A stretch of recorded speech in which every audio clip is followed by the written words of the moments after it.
আজকে আমি আপনাদের সাথে শেয়ার করব চিকেনের আরেকটি লোভনীয় ভীষণই সুস্বাদু রেসিপি। এই প্রিপারেশনটি ফ্রাইড রাইস, পোলাও, লাচ্ছা, কুলচা বা যে কোনো ধরনের পরোটার সাথে কিন্তু দুর্ধর্ষ লাগে। প্রিপারেশনটির নাম হচ্ছে রেশমি মালাই টিক্কা মশালা। তাহলে চলুন এই রেশমি মালাই টিক্কা মশালা কিভাবে বানায় আমরা দেখে নিই। আর রেসিপিটি ভালো লাগলে অবশ্যই চ্যানেলটি সাবস্ক্রাইব করবেন, আর সাবস্ক্রাইব করার সময় পাশে দেওয়া রেড বেল বাটনটি অবশ্যই প্রেস করবেন।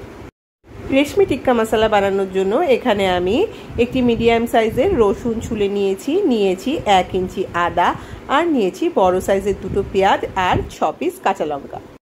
কড়াইতে 2 টেবিল স্পুন রিফাইন্ড অয়েল গরম করে পেঁয়াজ, আদা, রসুন, কাঁচা লঙ্কা দিয়ে একদম লো হিটে 5 মিনিটের মতো আমি সাদা করেই ফ্রাই করব। তারপর একটু ঠান্ডা করে মিক্সিতে সামান্য জল অ্যাড করে একটি স্মুথ পেস্ট রেডি করে নেব। নিয়েছি। তারপর কড়াইতে 4 টেবিল স্পুন রিফাইন্ড অয়েল গরম করে গোটা গরম মশলা দিয়ে দিয়েছি। তারপর আমি পেস্টটা ঢেলে দিয়েছি। এইবার লো থেকে মিডিয়াম হিটে রেখে 5 মিনিটের মতো মশলাটা আমি কষিয়ে নিয়ে ফিরে আসবো। এদিকে আমি চিকেন রেশমি কাবাবটা বানিয়ে নিচ্ছি। চিকেন রেশমি কাবাব কিভাবে বানায় কিছুদিন আগে আমি ভিডিও শেয়ার করেছি, তো তার লিঙ্ক আমি ডেসক্রিপশন বক্সে দিয়ে দেবো, আপনারা চাইলে দেখে নিতে পারবেন।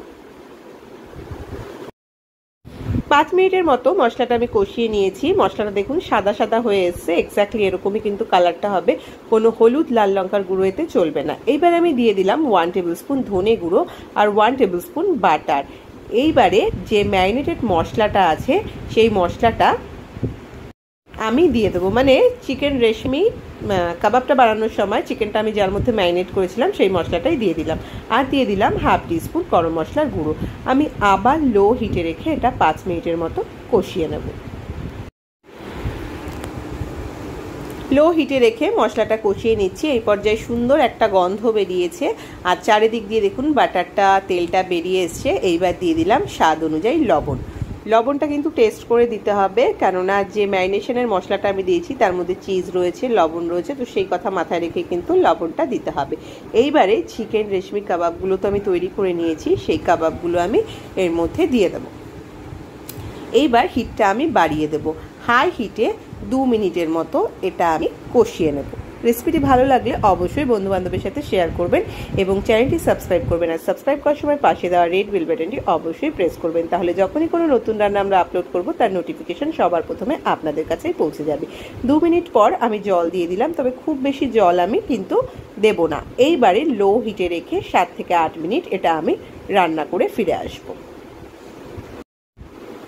7 থেকে 8 মিনিট পর আমি ফিরে এসেছি। চিকেন প্রপার সিদ্ধ হয়ে গেছে, আর চিকেন তো মানে কাবাবের সময় সিদ্ধ হয়ে গেছে, এখন পুরো গ্রেভির সাথে মিশে গেছে। এই পর্যায়ে দিয়ে দিলাম 1/4 টিস্পুন কাসুরি মেথি আর 1/2 টেবিল স্পুন ধনেপাতা কুচি। ভালোভাবে আমি মিশিয়ে নেব। মিশিয়ে নিয়ে আরও 2 মিনিট আমি কিন্তু এটা ফুটিয়ে নেব, আর এই টাইমে কিন্তু হাই হিটেই এটা আমি ফুটিয়ে নেব। 2 মিনিট হাই হিটে ফুটিয়ে নিয়েছি। এইবারে আমি দিয়ে দেবো বেশ খানিকটা ফ্রেশ ক্রিম, তারপর হালকা হাতে নাড়িয়ে নেব। তাহলেই রেডি হয়ে যাবে আমার রেস্টুরেন্ট স্টাইল চিকেন রেশমি কাবাব।